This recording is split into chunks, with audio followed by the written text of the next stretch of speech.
বিসমিল্লাহির রহমানির রহিম। তো আমরা শিখতেছিলাম কমপ্লিটিং সেন্টেন্স।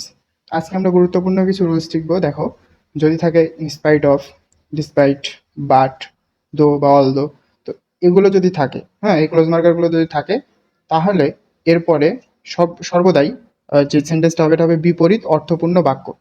হ্যাঁ, এগুলোর পরে যেটা হবে সেটা অবশ্যই বিপরীত অর্থপূর্ণ বাক্য বোঝাবে। আর হচ্ছে এর আগে এবং পরে একই সেন্টেন্স হবে। এর আগে এর আগে ও পরে একই সেন্টেন্স হবে। অর্থাৎ আমি কি বললাম দেখো, ইনস্পাইট অফ, ডিসপাইট, বাট, দো, অল দো, এই ক্লোজ মার্কারগুলোর পর সব সময় বিপরীত অর্থপূর্ণ বাক্য হয়। আর এগুলোর আগে এবং পরে সর্বদা একই টেন্স হয়। তো আমরা হচ্ছে এক্সাম্পল দেখি, তাহলে বিষয়গুলো ক্লিয়ার হবে। দেখো, আগে দেখো এগুলোর কোনটার মানে কি। ইনস্পাইট অফ, ডিসপাইট অফ, এই দুটার মানে বোঝায় হচ্ছে সত্ত্বেও। এই দুটার মানে বোঝায় সত্ত্বেও। বাট মানে কিন্তু, দো বা অল দো এই দুটো মানে যদিও। হ্যাঁ, দেখো, in spite of being ill, in spite of being ill অর্থাৎ তার অসুস্থতা সত্ত্বেও বা সে অসুস্থ হওয়া সত্ত্বেও, তারপরে দিয়ে এরকম দরদর দিয়ে দিল। তুমি কি হতে পারবে? তো অসুস্থ হওয়া সত্ত্বেও সে হচ্ছে মিটিং এ জয়েন করলো, এটা হতে পারে, তাই না? হি জয়েন্স, অথবা জয়েন্টও হতে পারে, অর্থাৎ এটা তুমি প্রেজেন্টেও নিতে পারো, পাস্টেও নিতে পারো। হি জয়েন্ট দ্য মিটিং, MEETING। তাহলে দেখো, অসুস্থ হওয়া সত্ত্বেও সে মিটিংয়ে জয়েন করলো বা জয়েন করেছিল। এখন দেখো, ডিসপাইট হিজ অনেস্টি, সৎ হওয়া সত্ত্বেও, তারপর দিয়ে ডট ডট দেওয়া থাকলো, মানে সে সৎ হওয়া সত্ত্বেও। তারপরে দেখো এটা কিভাবে, এটা কোন টেন্সে আছে দেখো, সে সৎ হওয়া সত্ত্বেও প্রেজেন্ট টেন্সে আছে, তাহলে আগেও পরে একই সেন্টেন্স হবে। সরি, আগেও পরে একই টেন্স হবে রে, লিখতে ভুল করেছি, TENSE, আগেও পরে একই টেন্স হয়। আচ্ছা, তো এটা আছে হচ্ছে প্রেজেন্ট ইনডেফিনিট টেন্সে। এরপরেও আমার টেন্সটা হবে প্রেজেন্ট ইনডেফিনিট টেন্স। তো ডিসপাইট হিজ অনেস্টি, সে সৎ হওয়া সত্ত্বেও, হি ইজ ইগনোরড, IGNORED, সে সৎ হওয়া সত্ত্বেও সে অবহেলিত।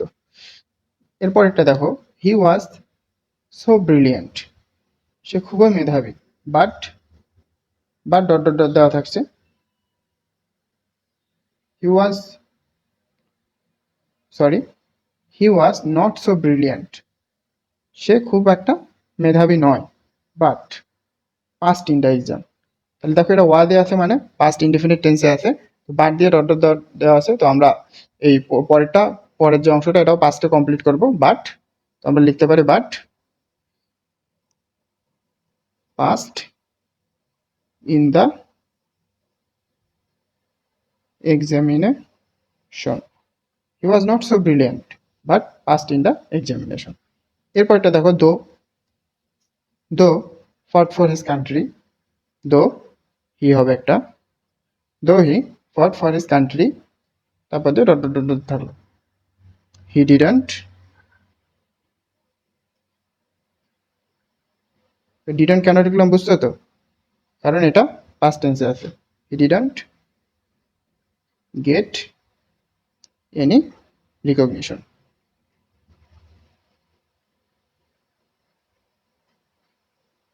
এরপর দেখো, অলদো নিতু স্টাডিড এ লট, যদিও নিতু অনেক পড়াশোনা করেছিল, তারপর দিয়ে লট থাকলো। তাহলে দেখো, এইটাও পাস্ট টেন্সে আছে, আমরা পরের অংশটাও পাস্ট টেন্সে করব।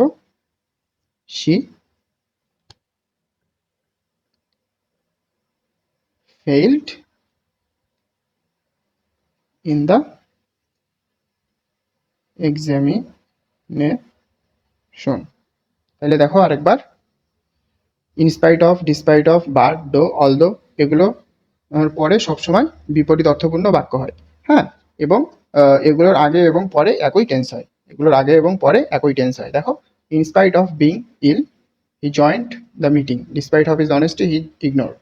তাহলে এগুলো প্রেজেন্টে আসার জন্য পরেরটাও আমরা প্রেজেন্টে করছি। আবার দেখো, he was not so brilliant but passed in the examination, এখানে আমরা পাস্টে আসার জন্য আমরা পরেও এটা পাস্টটাই কমপ্লিট করছি। এইভাবে আমরা এই এগুলো দিয়ে আমরা বাক্য ক্রিয়েট করতে পারি। ওকে। এরপরে দেখো নতুন রুলস, টিল, আনটিল এবং আনলেস। কি আমরা পড়বো এখন? Till, until, unless.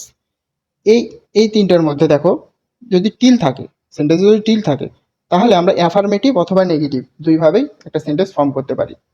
অ্যাফার্মেটিভ অথবা নেগেটিভ দুইভাবেই আমরা সেন্টেন্সটা ফর্ম করতে পারি। কিন্তু যদি আনটিল বা আনলেস থাকে, সেক্ষেত্রে পরের অংশটা সর্বদাই আমার অ্যাফার্মেটিভ হবে। কেন হবে? কারণ এই আনটিল বা আনলেস দ্বারা নেগেটিভ বোঝায়, আনটিল বা আনলেস নেগেটিভ বোঝায়। তাহলে আনটিল বা আনলেস থাকলে পরে সর্বদাই আমার হচ্ছে অ্যাফার্মেটিভে ক্রিয়েট করতে হবে সেন্টেন্সটা। তো চলো আমরা এক্সাম্পল দিই, তাহলে বিষয়টা আরো ভালোভাবে বুঝতে পারবা। ওকে, দেখো, wait here till dot dot dot দেওয়া আছে। তোমরা কি লিখতে পারি? Wait here till. তো আমি কি বলছি, যদি টিল থাকে তাইলে আমরা অ্যাফার্মেটিভও করতে পারি, নেগেটিভও করতে পারি। দেখো, wait here till I meet, অপেক্ষা করো যতক্ষণ না আমি দেখা করি, অথবা আই ডোন্ট মিট। ঠিক আছে না? হয়ে গেল। এরপর দেখো, ইউ ওন্ট গেট জিপিএ 5 আনলেস, তুমি জিপিএ 5 পাবে না যদি না, এটা করতে পারো, ইউ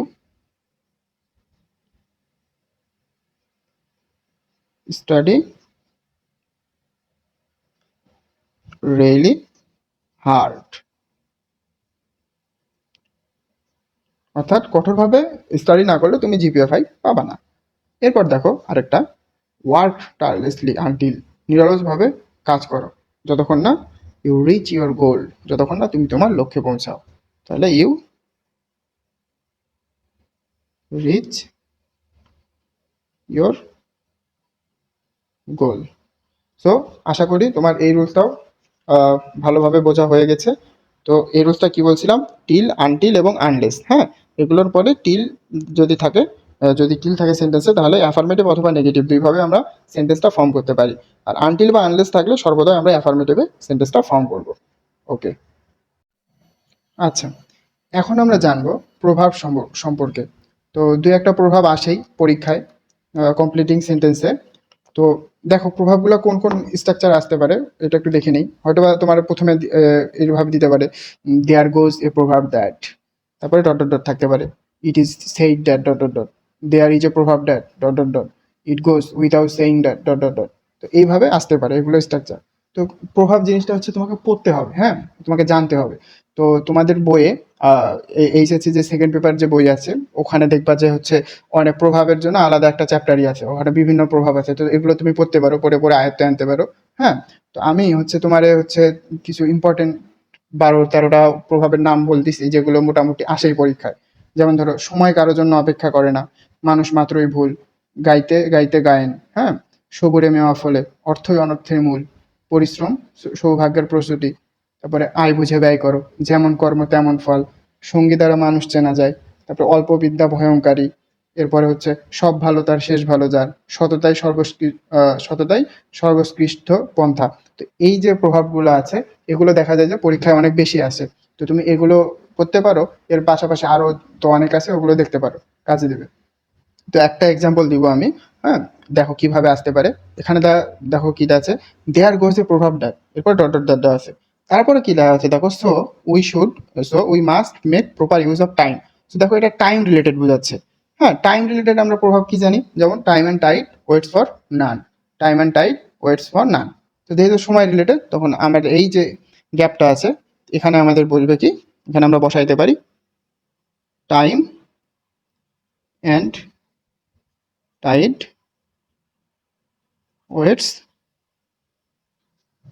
ফর নান, বাস। সো এইভাবেই প্রভাবগুলো থাকে এবং এইভাবে আমাদেরকে কমপ্লিট করতে হয়। তো দেখো, এখনো পর্যন্ত তোমাদেরকে হচ্ছে যেগুলো পড়ানো হইলো, ওই তোমার হচ্ছে যতগুলো রুলস পড়ানো হইলো, মোটামুটি এর বাইরে থেকে আসার কোনো সম্ভাবনা নাই কমপ্লিটিং সেন্টেন্স। তো তোমাদেরকে ভালো করে রুলসগুলো আয়ত্ত আনতে হবে, প্রিভিয়াস ইয়ার ভালো করে সলভ করতে হবে।